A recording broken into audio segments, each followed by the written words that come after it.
Tarde aí para vocês, pessoal. Vamos começar mais uma aula aí de história, certo? Agora a gente vai falar sobre a Baixa Idade Média. Olá. Primeiro, para começar a falar sobre a Baixa Idade Média, é importante entender o que era a ordem feudal, que predominou no início dessa Baixa Idade Média. Com o fim do Império Carolíngio, né, que a gente tem depois da morte do Carlos Magno, a briga entre os netos, primeiro o filho que mantém, mas depois os netos vão dividir o império, você começa a ter uma desagregação dos territórios, como foi a desagregação lá no fim do Império Romano. Não é a mesma desagregação, porém é uma desagregação desses territórios. E aí surge as relações de vassalagem. O que são as relações de vassalagem? Primeiro, ela é constituída num ritual, um ritual que envolve o suzerano e o vassalo. Esse ritual era chamado de homenagem, né? É no qual o suzerano e o vassalo faziam uma troca de bens e favores. O suzerano, que era um proprietário de terras, ele doava ao vassalo uma parte das terras. Podia ser outros bens também, mas virou tradição doar parte das terras, no qual o vassalo podia administrar. E com o tempo, essa doação de terras foi conhecida como feudo, essas terras doadas. E aí o vassalo, dentro desse feudo, ele organizava um modo servil de produção, com servos, e dentro dos servos, cada servo tinha alguma obrigação frente ao senhor feudal. Essas relações entre suzerano e vassalo, que eram feitas no ritual de homenagem, era uma relação obrigatória. Então, por exemplo, o vassalo ele tinha que proteger o seu feudo, mas ele também tinha que estar disponível para defender o suzerano, principalmente em expedições militares. Então, os nobres eles acabavam tendo essa função militar de defesa, de cuidado, de proteção do feudo, mas também de proteção, certo, do suzerano. A igreja, lá, não sei se vocês lembram, no início, quando a gente falou da Alta Idade Média, a gente falou que a igreja foi a única instituição europeia, certo? Por quê? Porque enquanto os reinos se dividiam, e aqui as terras se dividiram, os poderes se dividiam, não tinha reinos centralizados, a igreja perpassava tudo isso. E ela era a instituição mais forte na Europa durante essa Idade Média. Ela volta a ser. Tudo bem? Para entender um pouco como funcionava aí o senhorio medieval, ou feudo, certo? Você tinha no senhorio 3 mansos, né? O manso senhorial, os produtos da terra pertenciam exclusivamente ao senhor, né? Aquele que era o proprietário, o senhor feudal. Nela trabalhavam servos e outros camponeses. Ali se produzia tudo o que o senhor necessitava para manter sua família e outros dependentes. Tinha o manso servil, que eram terras destinadas aos servos, e nelas os servos produziam o que era necessário para a sua sobrevivência, devendo em troca cumprir as obrigações com o senhor. E tinha o manso comum. O que era o manso comum? Eram os produtos retirados dessa terra que podia ser usado tanto pelos servos quanto os senhores. As terras comunais eram constituídas de pastos para criar animais, florestas, terrenos baldios, onde os camponeses podiam colher frutos, raízes, extrair outras coisas. A caça era exclusiva dos senhores, certo? No senhorio, em geral, também havia celeiros para armazenar a colheita, um moinho para triturar os grãos, etc. E a utilização desses moinhos, dos celeiros, tudo era cobrado impostos dos servos em relação aos senhores. Então aí é uma representação, certo? Como que era a ordem feudal? A ordem feudal você tinha vários impostos e obrigações para os servos e praticamente só privilégios para os nobres e para o clero. né? Então, o que acontecia? Quais eram os impostos e quais são os impostos mais conhecidos? O imposto da corveia, que era uma obrigação anual que os servos tinham que dar, certo, de trabalho na terra do senhor. Então, os servos na corveia, eles tinham que trabalhar na agricultura, criação de animais, etc. Na Atalha, ele era uma parte que o servo produzia num manso senhorial, manso servil, desculpa, e ele tinha que dar uma parte dessa produção para o senhor. Então, na corveia é o trabalho na terra do senhor, e a talha era a parte da produção do manso servil. O que eram as banalidades, certo? Toda vez que usava o celeiro, toda vez que usava os fornos, moinhos da terra do senhor, os servos tinham que pagar uma parte. Todos esses pagamentos de impostos, a sua grande maioria, na verdade, não era feito em dinheiro, porque não tinha estados que centralizavam e que emitiam moedas. O que você tinha era o pagamento por produção. Então, era dessa forma que era feita, certo, o pagamento dos impostos. Além desses, tem a mão morta, que é um dos mais conhecidos. A mão morta era um imposto, assim, quando você faz a relação entre o senhor e o servo, você doa a parte para o servo para o patriarca da família, para o chefe da família. E quando o chefe morre, para que os seus filhos assumam, tinham que pagar um imposto. Esse imposto é chamado de mão morta. Muitos dos feudos, eles eram autossuficientes, ou seja, eles não precisavam comprar nada fora do feudo. Isso diminuiu a relação comercial em toda a Europa, principalmente na região do antigo Reino Franco, né? Porque se você produz tudo que precisa para sobreviver no seu feudo, você não precisa de feira, comércio, fazer rota comercial, etc. A ordem feudal era uma ordem conhecida como Ordem dos Estamentos, onde você nascia naquela ordem e você vivia para sempre daquela condição. Então, se você nascesse como nobre, você seria um nobre, filho de nobre, herdaria as terras do nobres, o senhorio, etc. O clero, né, que tem toda uma condição aí que o clero não casava, tal, mas você se transformava, certo? Vinha da nobreza. E os servos continuavam a ser servos durante a sua vida inteira. Então você tem essa relação entre essas três estamentos, não são classes sociais, isso o seu professor de sociologia que tem que explicar aí para vocês, certo? Vocês podem perguntar para ele, mas a questão envolve justamente que clero, nobre e camponeses constituíam três ordens, sendo que duas comandavam a ordem feudal, que eram os nobres e o clero, e os servos só tinham obrigações frente a eles. As transformações e a crise do mundo medieval europeu. Aí vocês estão vendo uma representação das cruzadas, as cruzadas representam a primeira grande transformação que aconteceu no mundo medieval. O que foram as cruzadas? Foram expedições militares e religiosas organizadas pela igreja. Tinham vários objetivos. Primeiro, o objetivo, que foi o objetivo mais declarado, era expulsar os turcos muçulmanos de Jerusalém. Então, recuperar Jerusalém para os cristãos. Esse objetivo nunca foi alcançado. Porém, alcançou outros objetivos intermediários. Um segundo era restituir a unidade cristã com a Igreja Ortodoxa.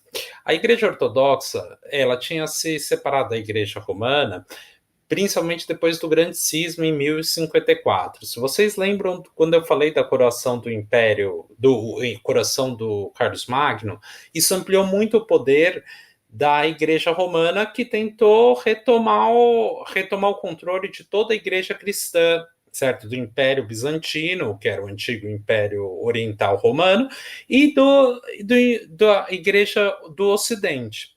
Isso gerou várias tretas entre eles, e nessas tretas tem o Grande Cisma, que oficialmente é em 1054. E você separou a Igreja Cristã em duas: a Igreja Apostólica Romana e a Igreja Ortodoxa, certo? Que tem sede em Constantinopla e depois vai para a Grécia, depois da invasão dos turcos otomanos.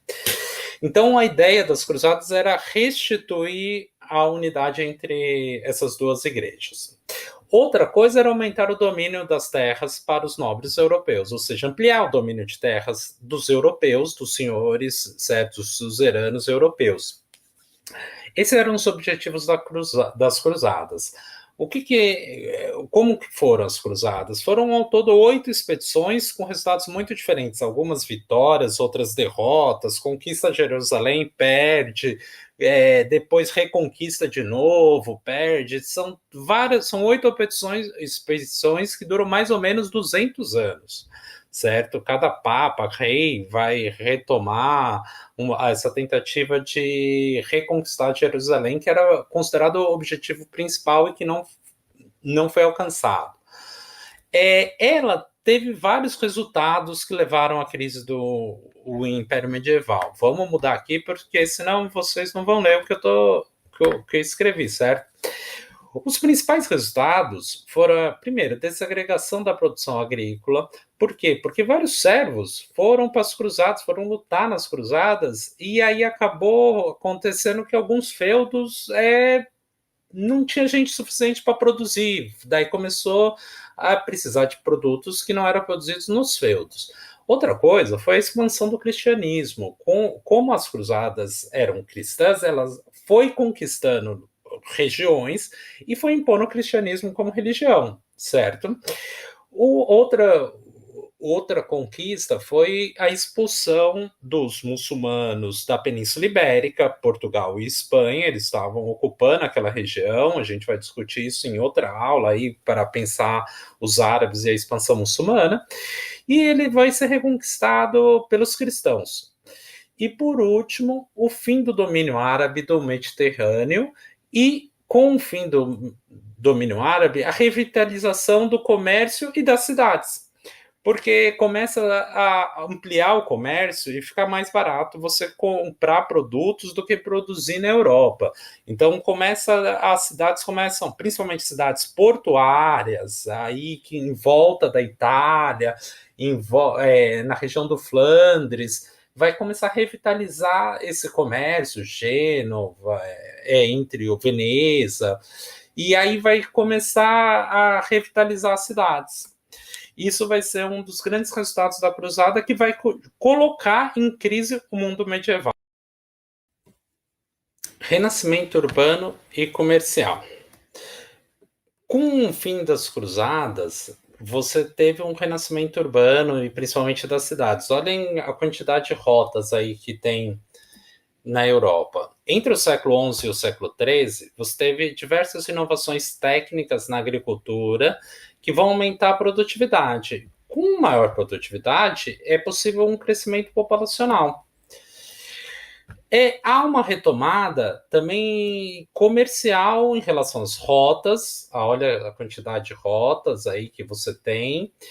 Além das rotas, as feiras, uma retomada de feiras, que tinham feiras importantes, a feira de Frankfurt, na região do Flandres, na região da Itália, e também uma expansão das cidades.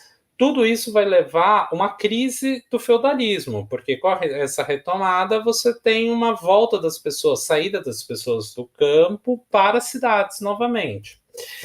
Essas cidades, elas são vistas como espaços de liberdade. Por quê? Porque você está fora das relações servis. Você não está mais obrigado às relações com senhores, você pode desenvolver, você vai ser um homem livre. E ela vai dar o surgimento a uma classe social que vai ser importantíssima na história, principalmente do capitalismo, que é a burguesia.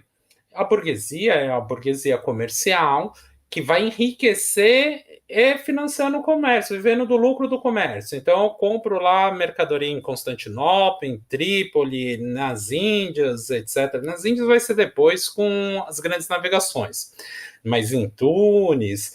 E aí você compra essas mercadorias e revende na Europa. Então, ao invés de você produzir as mercadorias ali, você começa a ganhar dinheiro com o comércio. E essas burguesias precisavam do quê? Das feiras, das cidades, já que nos feudos eram autossuficientes e não precisava comprar, você precisava das feiras para que você vendesse o seu produto.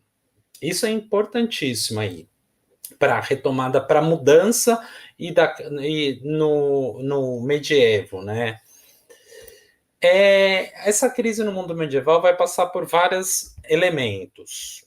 Um foi a crise climática, certo? A crise climática envolve justamente aí alterações no clima europeu que vão levar a crises na agricultura. Então, alguns produtos vão ser perdidos. Né? Você tem entre 1300 e 1453 um conjunto de mudanças aí que vão gerar essa crise, certo? Essa crise na agricultura europeia. Um outro elemento é a contradição entre a produção agrícola e o crescimento populacional. Vamos pensar o seguinte: eu falei que lá a partir do século XI começou inovações agrícolas, que aumentou a produção agrícola e aumentou a população. Qual que é o problema? Com a crise climática, a produção diminuiu, só que a população tinha aumentado. Então não tinha alimento para todo mundo. E como não tinha alimento para todo mundo, e gerou um processo de inflação, os alimentos ficaram mais caros, e um processo de fome. Para vocês terem uma ideia, os historiadores contabilizam que cerca de 5 a 10% da população da região do Flandres, que hoje é onde é a Bélgica, morreram de fome. Então, porque não tinha alimento para todo mundo, e como não tinha alimento para todo mundo, essas pessoas não tinham que comer, elas não tinham dinheiro, e muita gente vai morrer de fome.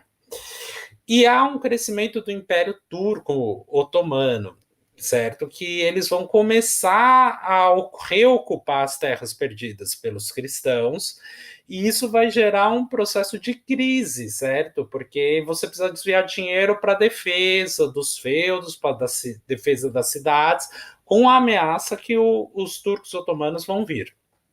Então começa uma crise grande. Para somar essa crise, vem um processo de peste bubônica, certo? Que é a grande peste. Ela aí tem uma representação da peste, alguns chamam de peste negra, a gente chama de peste bubônica por causa dos bulbos que são causados na pele. Tem um relato aí do Decamerão, no livro Decamerão, do Giovanni Boccaccio. No começo, apareciam tanto nos homens como nas mulheres, seja na virilha, seja na axila, determinadas inchações.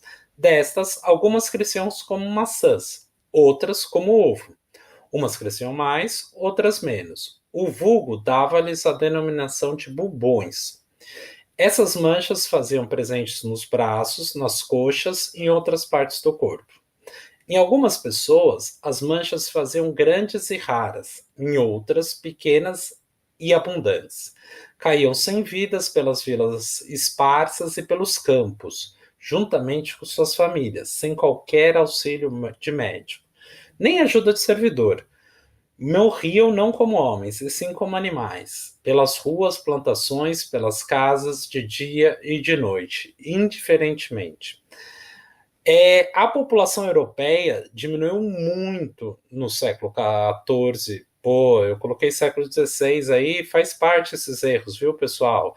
Mas eu tô aqui corrigindo direto com vocês. É século XIV, não é século XVI, tudo bem?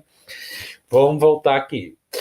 No século XIV, a população europeia vai diminuir bastante. E vai diminuir justamente por essa conjunção de crises.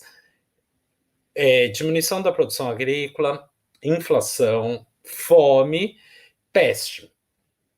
O que acontece? Uma coisa alimentava a outra. Porque a peste, por exemplo, a peste vinha de ratos. As condições de pobreza e miséria, além das condições de higiene das cidades europeias, fazia com que a peste aumentasse, entende? Então, uma coisa, a fome, a miséria, fazia com que aumentasse a peste, a doença, se reproduzisse mais fácil. E aí a condição que o Boccaccio fala aí, por exemplo, que o quadro representa, justamente demonstra essa condição precária. As pessoas morrendo na rua, ou as pessoas morriam em casa e ninguém ia lá retirar, Isso fazia com que a peste se propagasse mais rápido. Além desses fatos, que vai levar à crise do mundo medieval, começa uma outra questão aí que é importante, que tem a ver com a formação de uma nova ordem. O que é essa nova ordem? Ela vai se formar a partir, por exemplo, da Guerra dos 100 Anos. A Guerra dos 100 Anos é uma guerra entre a França e a França e a Inglaterra, que ela vai forçar com que os nobres se unam para lutar contra os outros. E vai juntar vários senhores feudais na França, contra a Inglaterra, e que vão começar a formar um Estado Nacional, um exército único para lutar a guerra. Ao invés de ser vários pequenos exércitos dos feudos, vai formar um grande exército. E esse exército vai dar a primeira origem ao Estado Nacional absolutista, que a gente vai estudar lá no final do ano. Além da Guerra dos 100 Anos, vai ter as revoltas camponesas. Então, na região da França, vai ter as Jacqueries, que são revoltas pela inflação, por falta de alimentos, por falta de terras. Os camponeses começam a se revoltar contra os seus senhores. Aí tem um quadro que os camponeses matando um senhor feudal. Justamente, eles começam a se revoltar para ter mais terra, para produzir mais alimento, para poderem sobreviver. Além disso, há revoltas nas cidades. Então, no século XIV, ocorreram várias revoltas nas cidades, certo? Que envolveu a burguesia. A burguesia, ela ganhava dinheiro com comércio, mas ela não administrava as cidades. Quem administrava as cidades eram os senhores feudais, que cobravam impostos, inclusive, das cidades. E aí o que aconteceu? A burguesia, junto com os trabalhadores, por causa da fome, por causa da questão da peste, certo? Ela começou a exigir maior poder político. E ela se revoltou. E essas revoltas vai fazer com que, certo, as cidades entrem em rebeliões. E essas rebeliões da burguesia junto com o povo vão levar a um conflito entre burguesia e senhores feudais, que os senhores feudais vão sair vitoriosos. Nesse momento, ainda a burguesia não tinha força, certo, para conquistar o poder político. Porém, isso vai levar com que os senhores feudais, para conseguirem se defender dessas revoltas, cedessem o poder para um Estado mais centralizado, com um exército nacional, e isso vai levar ao absolutismo. Por último, a tomada de Constantinopla, que tem um erro de data, vamos corrigir aqui. A tomada de Constantinopla é 1453, não 1492. 1492 é a descoberta da América, a chegada de Colombo à América. Foi um erro meu aí, estou corrigindo aqui para vocês. Então, em 1453, você tem a tomada de Constantinopla pelos turcos otomanos. Então, cai o Império Romano do Oriente, que era a última coisa ainda que estava ligada à Roma antiga, certo? Agora você tem uma nova era que vai entrar a Idade Moderna. Para finalizar, pessoal, é importante falar de uma figura histórica da Guerra dos 100 Anos, que é a Joana d'Arc. A Joana d'Arc, ela foi uma importante guerreira francesa, certo? E é considerada heroína até hoje. Joana d'Arc é considerada heroína nacional francesa e santa da Igreja Católica. Ela era filha de camponeses e teve um papel crucial na Guerra dos 100 Anos. Motivada por mensagens que dizia receber dos santos, ela acreditava estar predestinada a salvar a França do domínio inglês. Cumprindo sua profecia, a jovem venceu a Batalha de Orleans em 1429 e conduziu o príncipe herdeiro Carlos VII ao trono francês. Ela liderou a batalha. Era uma mulher, certo, que liderou o exército francês contra o exército inglês, contra a ocupação do exército inglês do território francês, e que leva ao primeiro rei absolutista, certo, na França. Os franceses venceram a guerra e libertaram-se definitivamente do domínio inglês. A França na Guerra de 100 Anos não foi ocupar a Inglaterra, só foi expulsar os ingleses do território francês. Só que o destino da jovem guerreira, no entanto, foi trágico. Durante a guerra, ela foi capturada e vendida aos ingleses. Em seguida, foi presa e condenada pela igreja pelo crime de heresia. Acabou queimada viva com apenas 19 anos. O processo que levou à sua execução foi revisto séculos mais tarde pela igreja, que a absolveu e a santificou. Então, ela é uma figura fundamental para entender aí que a Guerra dos 100 Anos, mas não só a Guerra dos 100 Anos, a formação do Estado absolutista na França. Pessoal, a aula de hoje foi isso aí, sobre o feudalismo e a crise do mundo medieval. Tchau, até a próxima aula.